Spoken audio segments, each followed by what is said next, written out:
ইরানে ফের ভয়াবহ মার্কিন হামলা, কয়েকটি শহরে বিস্ফোরণ, শিশুসহ নিহত ৩। ইরাকে যুক্তরাষ্ট্র সৌদির আক্রমণে প্রাণহানি বেড়ে ২৪, সার্বভৌমত্বের চরম লঙ্ঘন বলছে বাগদাদ। গাজায় দখলদার বাহিনীর হামলা অব্যাহত, নিহত ৩, আহত ২৯। পশ্চিম তীরেও আগ্রাসন, ঘরবাড়ি ও স্কুল না ভাঙার আবেদন খারিজ ইসরায়েলি আদালতের। ভারতের শিক্ষার্থীদের ওপর পুলিশে হামলার ঘটনায় স্বরাষ্ট্রমন্ত্রীর পদত্যাগ দাবি রাহুলের ভিত্তিহীন অভিযোগ, বলছে মোদী সরকার। আবারও মাঠে নামার হুঁশিয়ারি অভিজিতের। পাকিস্তানের খাইবার পাখতুনখোয়ায় সন্ত্রাসী হামলায় ৯ পুলিশ নিহত, আহত আরও ২৮ জন। পাল্টা গুলিতে ১৫ হামলাকারীর মৃত্যু, নিষিদ্ধ টিটিপি গোষ্ঠী জড়িত, দাবি সরকারের। এবং ইউরোপে দাবানলের ভয়াবহতা কমলেও নতুন করে ছড়ানোর শঙ্কা, গ্রিসে ৩ দমকল কর্মীর মৃত্যু, জাপানে ভূমিকম্পে প্রাণহানির সংখ্যা বেড়ে ২৮।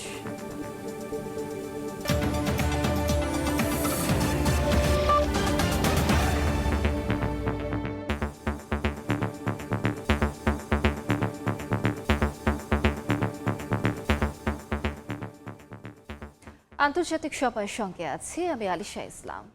ইরানে ফের ব্যাপক হামলা চালিয়েছে যুক্তরাষ্ট্র। জর্ডানে মার্কিন ঘাঁটিতে হামলার জবাবে কয়েকটি শহরে আক্রমণ চালানোর বিষয়টি নিশ্চিত করেছে মার্কিন সেন্ট্রাল কমান্ড। এই ঘটনায় শিশুসহ কয়েকজন হতাহত হয়েছেন। এদিকে ইরাকে যুক্তরাষ্ট্র ও সৌদি আরবের যৌথ বিমান হামলায় নিহতের সংখ্যা বেড়ে ২৪ জনে দাঁড়িয়েছে। এই হামলাকে সার্বভৌমত্বের চরম লঙ্ঘন হিসেবে অভিহিত করেছে বাগদাদ।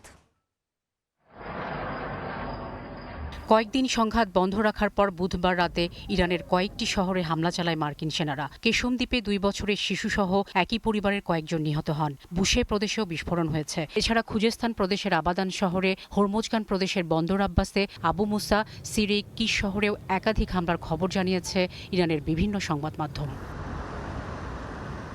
মার্কিন সেন্ট্রাল কমান্ড এই হামলাকে মধ্যপ্রাচ্যে মার্কিন বাহিনীর ওপর ইরানি হামলা চেষ্টার শক্তিশালী জবাব বলে অভিহিত করেছে। সেন্টকম জানায়, হামলায় ইরানের সামরিক কমান্ড কেন্দ্র, ক্ষেপণাস্ত্র ও ড্রোন স্থাপনা, উপকূলীয় নজরদারি ও প্রতিরক্ষা কেন্দ্র এবং সামুদ্রিক সক্ষমতা লক্ষ্যবস্তু করা হয়।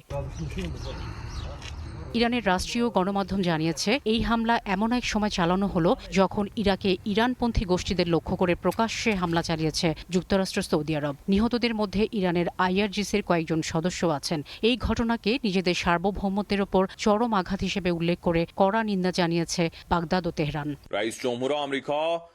এদিকে ইরানের Islamic revolutionary guard corps IRGC জানায়, মার্কিন কর্মকর্তাদের হুমকি এবং এই অঞ্চলে সামুদ্রিক চলাচলে তাদের হস্তক্ষেপ অব্যাহত থাকলে হরমুজ প্রণালী বন্ধই থাকবে। একই সঙ্গে যুক্তরাষ্ট্রকে সহায়তাকারী দেশগুলো আচরণ পরিবর্তন না করলে কঠোর জবাবের হুঁশিয়ারি দিয়েছে বাহিনীটি। শাফিনা সুলতানা, সময় সংবাদ। গাজা জুড়ে ইসরায়েলি বাহিনীর অব্যাহত হামলায় শিশুসহ অন্তত ৩ ফিলিস্তিনি নিহত হয়েছেন, আহত হয়েছেন আরও অন্তত ২৯ জন। বুধবার উপত্যকার ৭টি শরণার্থী শিবিরের আবাসিক ব্লকে বিমান হামলা চালানোর পাশাপাশি একাধিক এলাকায় ড্রোন ও মিসাইল ফেলে দখলদার বাহিনী। ধ্বংসস্তূপের নিচে এখনও বহু মানুষ আটকা পড়ে আছেন, তাদের বের করতে চলছে উদ্ধার কাজ। এদিকে অধিকৃত পশ্চিম তীরেও চলছে দখলদারদের আগ্রাসন। হেব্রন এলাকার মাসাফের ইয়াতায় একটি ফিলিস্তিনি বালিকা বিদ্যালয় ও কয়েকটি বসতবাড়ি না ভাঙার আবেদন খারিজ করে দিয়েছেন ইসরায়েলি আদালত। যে কোনো মুহূর্তে ভবনগুলো গুঁড়িয়ে দেওয়া হবে এমন আশঙ্কা করছেন স্থানীয়রা।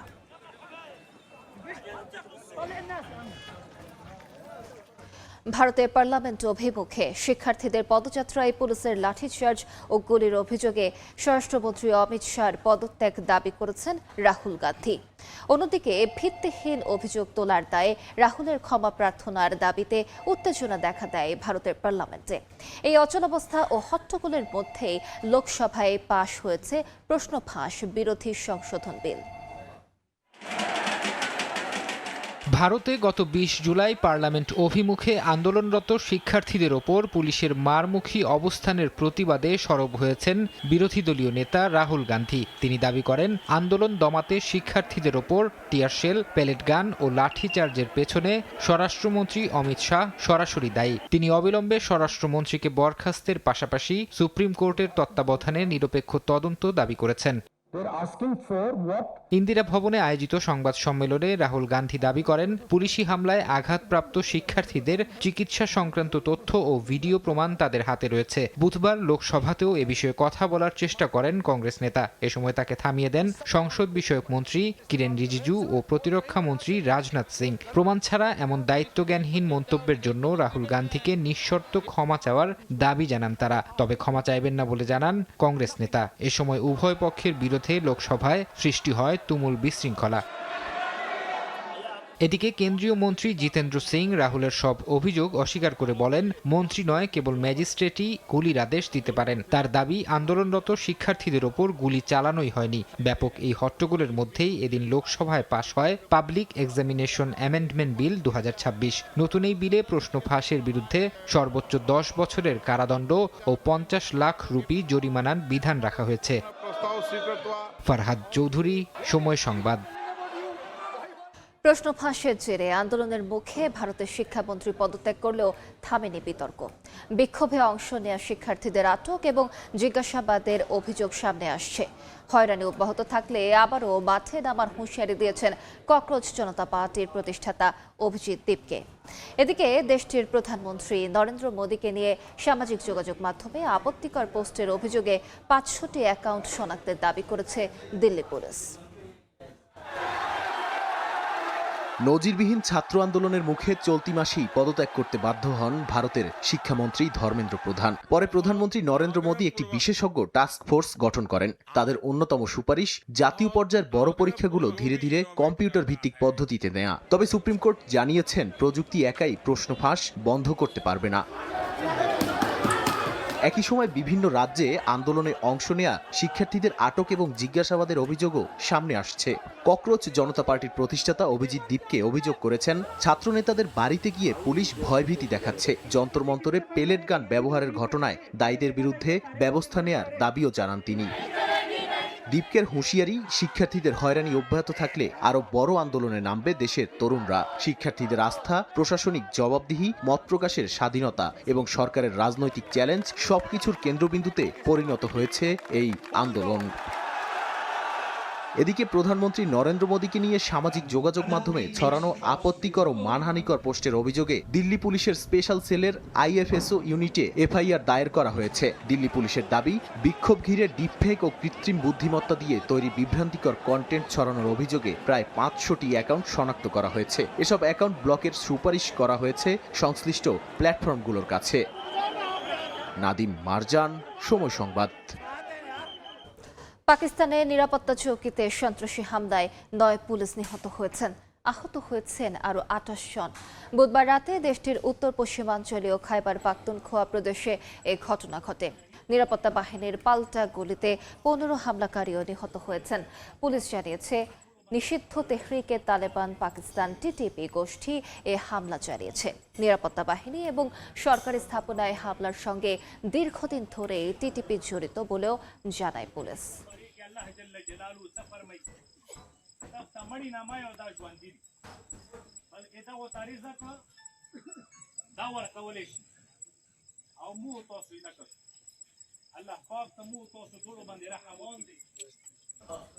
আন্তর্জাতিক সময় আরো থাকছে।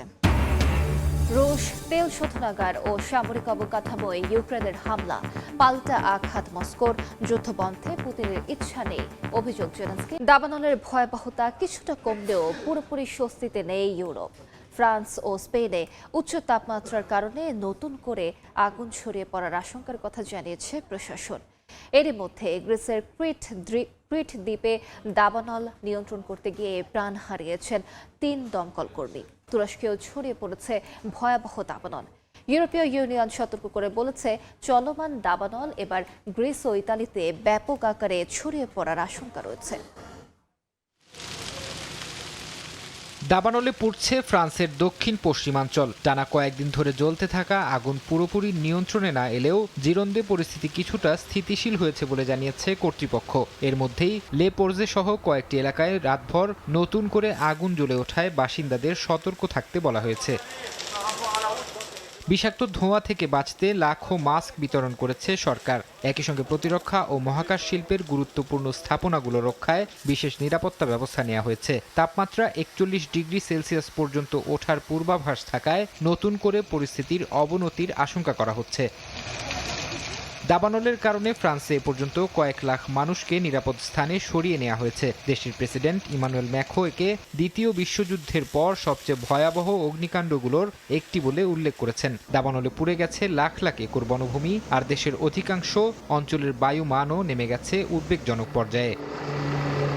স্পেনেও আগুনের তীব্রতা কিছুটা কমেছে। মাদ্রিদের পশ্চিমাঞ্চলের দাবানলকে কারিগরিভাবে নিয়ন্ত্রণে আনা গেছে বলে জানিয়েছে সরকার। এর ফলে কয়েকদিন আগে ঘরছাড়া হওয়া হাজার হাজার মানুষকে বাড়ি ফিরতে দেয়া হয়েছে। তবে প্রধানমন্ত্রী পেদ্রো সানচেজ সতর্ক করে বলেছেন, তাপমাত্রা বৃদ্ধি, কম আর্দ্রতা এবং দমকা হাওয়ার কারণে আগামী কয়েক ঘন্টা অত্যন্ত গুরুত্বপূর্ণ। দমকল বাহিনী এখন আগুনের বিস্তার ঠেকানো এবং নতুন করে জ্বলে ওঠা রোধে কাজ করছে। তবে স্পেনের ক্ষয়ক্ষতির চিত্র এখনও ভয়াবহ। আভিলা প্রদেশের আগুন দেশটির সবচেয়ে বড় দাবানলে পরিণত হয়েছে। এরই মধ্যে পুড়ে গেছে 2 লাখ হেক্টরেরও বেশি বনভূমি। স্থানীয় প্রশাসন বলছে, আগুন আপাতত স্থির থাকলেও তীব্র গরমে যে কোনো সময় আবারও ভয়াবহ আকার নিতে পারে। গ্রিসের ক্রিট দ্বীপে প্রবল বাতাসের মধ্যে দ্রুত ছড়িয়ে পড়েছে নতুন দাবানল। রেথিমনো এলাকায় আগুন নিয়ন্ত্রণে কাজ করার সময় আটকা পড়ে প্রাণ হারিয়েছেন কয়েকজন দমকল কর্মী। আগুন লোকালয়ের কাছে ছড়িয়ে পড়ায় একের পর এক গ্রাম খালি করা হয়েছে। ইউরোপীয় ইউনিয়ন জানিয়েছে, স্পেন ও ফ্রান্সের পর এখন সবচেয়ে বড় ঝুঁকি তৈরি হয়েছে গ্রিস ও ইতালিকে ঘিরে। তুরস্কেও আগুনের সঙ্গে লড়াই অব্যাহত রয়েছে। পর্যটন নগরী মুগলায় কৃষি জমি থেকে শুরু হওয়া আগুন প্রবল বাতাসে ছড়িয়ে পড়েছে বনাঞ্চলে। নিরাপত্তার স্বার্থে কয়েক ডজন বাড়ির বাসিন্দাকে সরিয়ে নেওয়া হয়েছে। খালি করা হয়েছে সরকারি হাসপাতাল। ধোঁয়ার কারণে বন্ধ করে দেওয়া হয়েছে আন্তালিয়া সেইদিকেমের মহাসড়ক। আগুন নিয়ন্ত্রণে বিমান, হেলিকপ্টার ও শত শত দমকল কর্মী মোতায়েন করা হয়েছে। ফারহাদ চৌধুরী, সময় সংবাদ। জাপানের কুমামোতো অঞ্চলে আঘাত হানা শক্তিশালী ভূমিকম্পে মৃতের সংখ্যা বেড়ে দাঁড়িয়েছে 28 জনে। ভেঙে পড়েছে বিদ্যুৎ ব্যবস্থা। এখনও যোগাযোগ বিচ্ছিন্ন বহু এলাকা। ধ্বংসস্তূপের নিচে আটকে পড়াদের উদ্ধারে অব্যাহত রয়েছে অভিযান। ভূমিকম্পের 2 দিন পার হলেও চরম দুর্ভোগ আর আতঙ্কের মধ্যে দিন কাটাচ্ছেন জাপানের কুমামোতো এলাকার বাসিন্দারা। ভূমিকম্পের ক্ষত ছড়িয়ে ছিটিয়ে আছে পুরো অঞ্চল জুড়ে। 7.1 মাত্রার কম্পনে বেঁকে গেছে রেলপথ, ধসে পড়েছে ব্রিজ ও উড়াল সড়ক। বিদ্যুৎহীন অবস্থায় দিন কাটাচ্ছেন হাজার হাজার মানুষ। দুর্যোগের ভয়াবহতা সবচেয়ে বেশি দৃশ্যমান ইয়ন শপিং মল ও নিপ্পন পেপার ইয়াতসুশিরো মিলে। এসব ভবনের নিচে এখনও অনেকে আটকে আছেন বলে আশঙ্কা করা হচ্ছে। সময় যতই গড়াচ্ছে ততই দীর্ঘ হচ্ছে মৃত্যুর মিছিল। দুর্গত এলাকায় জীবন বাঁচাতে পুলিশ, ফায়ার সার্ভিস ও জাপানের সেলফ ডিফেন্স ফোর্সের সদস্যরা যৌথভাবে নিরলস উদ্ধার তৎপরতা চালিয়ে যাচ্ছেন। উদ্ধার হওয়া অনেকের অবস্থায় আশঙ্কাজনক। জরুরি সংবাদ সম্মেলনে পরিস্থিতি তুলে ধরেন জাপানের চিফ ক্যাবিনেট সেক্রেটারি মিনোরু কিহারা। তিনি জানান, এই মুহূর্তে সরকারের প্রথম ও প্রধান লক্ষ্য হল মানুষের জীবন রক্ষা করা এবং উদ্ধার অভিযান জোরদার করা।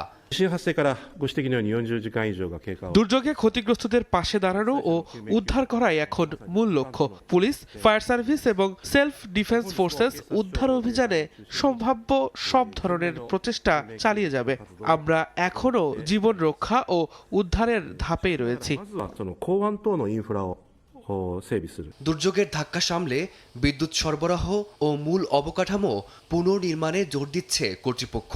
তবে একের পর এক আফটারশক আর ধসে পড়া অবকাঠামোর মাঝে সাধারণ মানুষের জীবনে স্বাভাবিকতা ফিরিয়ে আনাই এখন সবচেয়ে বড় চ্যালেঞ্জ বলে মনে করছেন বিশেষজ্ঞরা। ফারদিন মাঝার, সময় সংবাদ।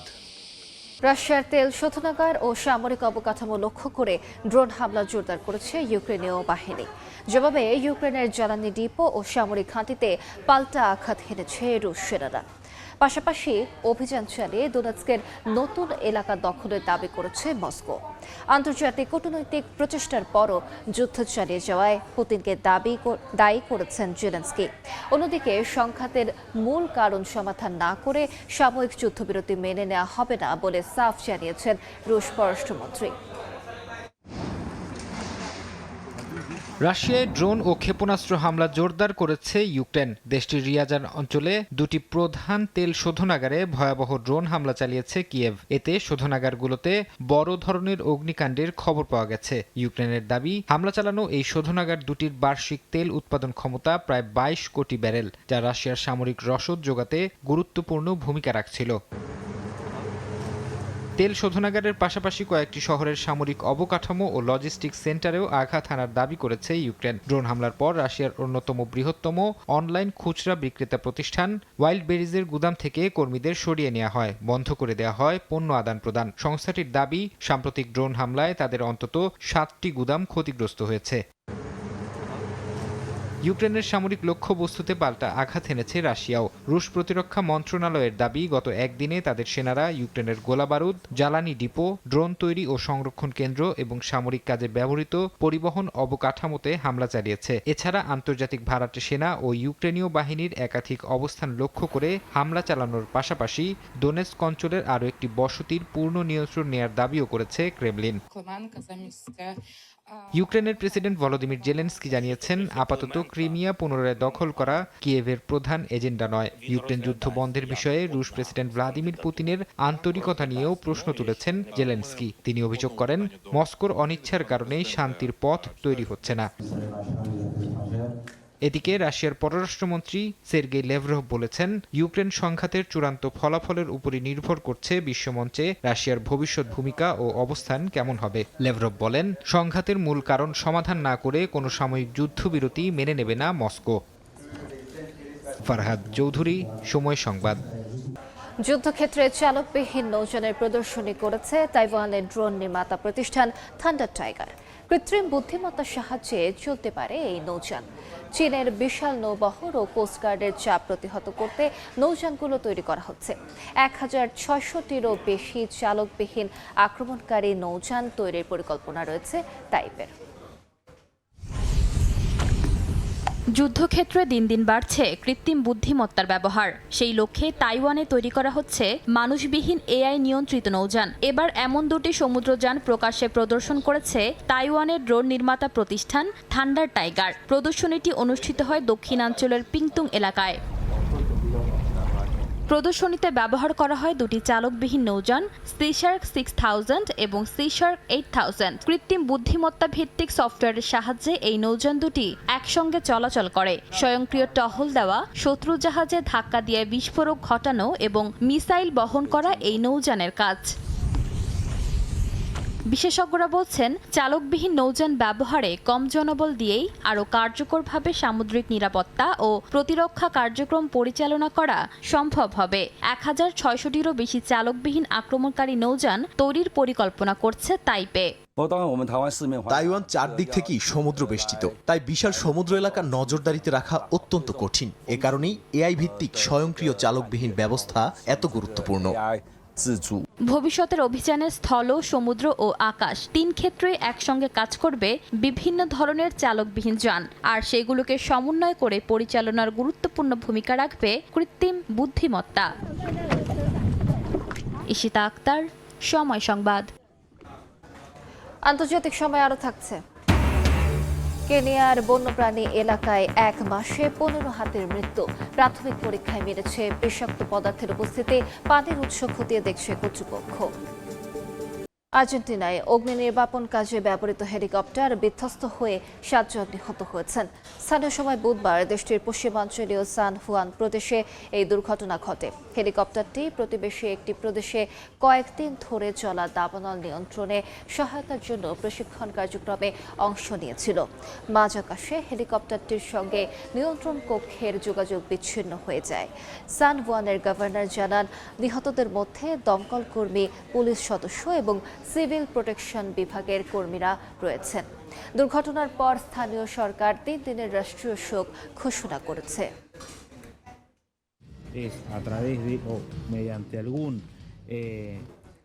দেখছেন আন্তর্জাতিক সময়, সঙ্গেই থাকুন। নেদারল্যান্ডসে সন্ত্রাসবাদ বিরোধী তদন্ত অভিযানে ৩ কিশোরকে আটক করেছে পুলিশ। স্থানীয় সময় বুধবার রাতে দেশটির ৩টি পৃথক শহর থেকে তাদের গ্রেফতার করা হয়। আটককৃত ৩ জনের বয়স ১৬ থেকে ১৯ বছরের মধ্যে। অভিযোগ, তারা টেলিগ্রামে হামলার বিভিন্ন পরিকল্পনা, শিরোচ্ছেদ এবং অস্ত্র ও বিস্ফোরক কেনা নিয়ে আলোচনা করেছিল। পুলিশের দাবি, ১৯ বছর বয়সী তরুণটি ২০২৩ সালেও বেলজিয়ামের নাইট ক্লাব এবং পুলিশ স্টেশনে জঙ্গি গোষ্ঠী এর পক্ষে হামলার পরিকল্পনার অভিযোগে আটক হয়েছিল। শুক্রবার তাদের ম্যাজিস্ট্রেটের সামনে হাজির করা হবে। দেখছেন আন্তর্জাতিক সময়। কেনিয়ায় দক্ষিণাঞ্চলের বন্যপ্রাণী এলাকায় ১ মাসে মারা গেছে ১৫টি হাতি। প্রাথমিক পরীক্ষায় কয়েকটি হাতির শরীরে বিষাক্ত পদার্থের উপস্থিতি মিলেছে, তবে সেটি মৃত্যুর কারণ কিনা তা এখনও নিশ্চিত হতে পারেননি তদন্তকারীরা। একই সঙ্গে পানির উৎস এবং আশপাশের পরিবেশেও কোনো বিষাক্ত উপাদান ছিল কিনা সেটিও খতিয়ে দেখছে সংশ্লিষ্ট কর্তৃপক্ষ। গত ২৪ জুন থেকে ২৪ জুলাইয়ের মধ্যে কেনিয়ার জাতীয় উদ্যান ও আশেপাশের এলাকা থেকে একের পর এক হাতির মরদেহ উদ্ধার করা হয়। এমন ঘটনায় উদ্বেগ ছড়িয়ে পড়েছে দক্ষিণাঞ্চলের অ্যাম্বোসেলি বন্যপ্রাণী এলাকায়। বন্যপ্রাণী সংরক্ষণ কর্তৃপক্ষ বলছে, মারা যাওয়া ১৫টি হাতির মধ্যে 10টিরই একই ধরনের উপসর্গ দেখা যায়। প্রথমে শরীরের নিচের অংশ অবশ হয়ে যায়, দাঁড়িয়ে থাকতে না পেরে ১ থেকে ২ দিনের মধ্যেই মারা যায়। সবচেয়ে বেশি আক্রান্ত হয়েছে প্রাপ্তবয়স্ক স্ত্রী হাতি ও শাবক। শুধু একটি পূর্ণবয়স্ক পুরুষ হাতির মৃত্যুর খবর পাওয়া গেছে, তবে 5টি হাতির দেহ অতিরিক্ত পচে যাওয়া বা বন্যপ্রাণী ক্ষতিগ্রস্ত করায় সেগুলোর মৃত্যুর কারণ নির্ধারণ করা যায়নি। নাইরোবি বিশ্ববিদ্যালয়ের প্রাথমিক পরীক্ষায় কয়েকটি নমুনায় সম্ভাব্য বিষাক্ত পদার্থের উপস্থিতি পাওয়া গেছে, তবে সেটি মৃত্যুর কারণ কিনা তা নিশ্চিত হতে আরও পরীক্ষা চলছে। একই সঙ্গে পানির উৎস এবং আশেপাশের পরিবেশও কোনো বিষাক্ত উপাদান ছিল কিনা সেটিও খতিয়ে দেখছেন তদন্তকারীরা। ইশিতা আক্তার, সময় সংবাদ। রাশিয়া থেকে চীনে এসে মাত্র ৬ বছরে ১৩টি শাবকের জন্ম দিয়ে রেকর্ড করেছে সাইবেরিয়ান এক বাঘিনী। ২০১৯ সালে north east China tiger and leopard national পার্কে আনা হয় বাঘিনীটিকে। নিরাপদ পরিবেশ ও সংরক্ষণ কার্যক্রমের ফলে ২০১৯ থেকে ২০২৫ সালের মধ্যে সে ৪বার শাবকের জন্ম দেয়।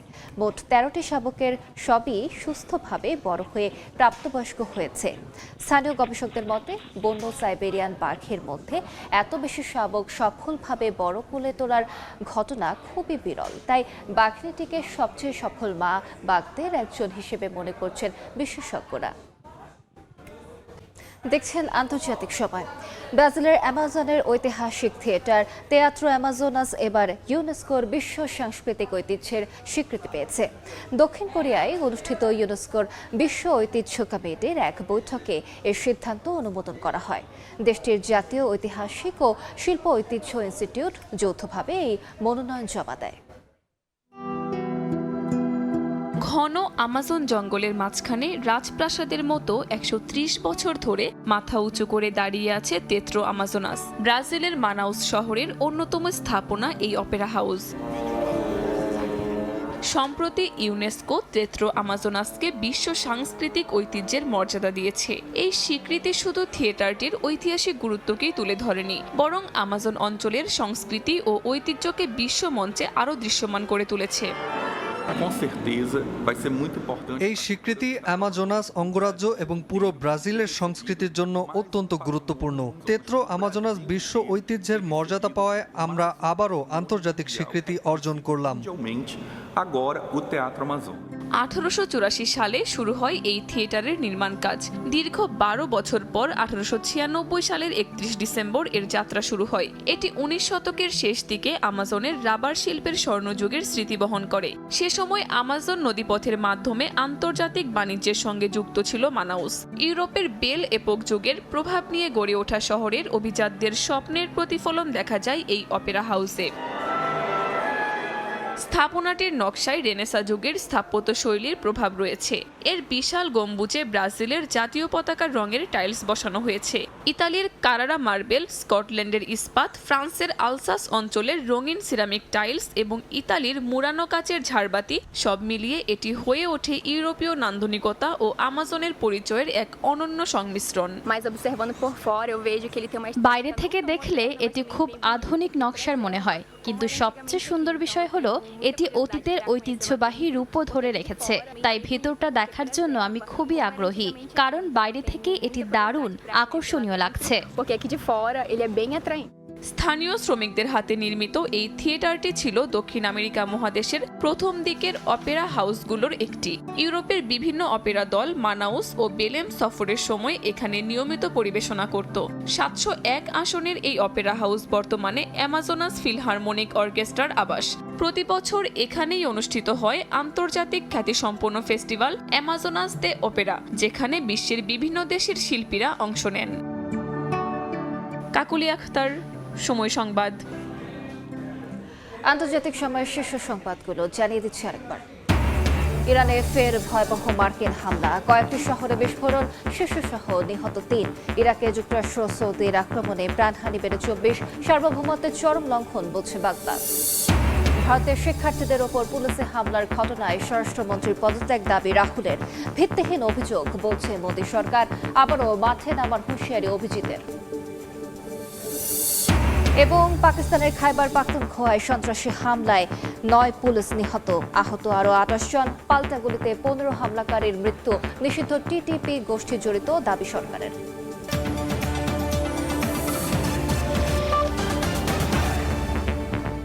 এই ছিল আন্তর্জাতিক সময়। এরপর বিকেল 5টার সময় সংবাদ নিয়ে সঙ্গে থাকবেন আইরিন আয়াত।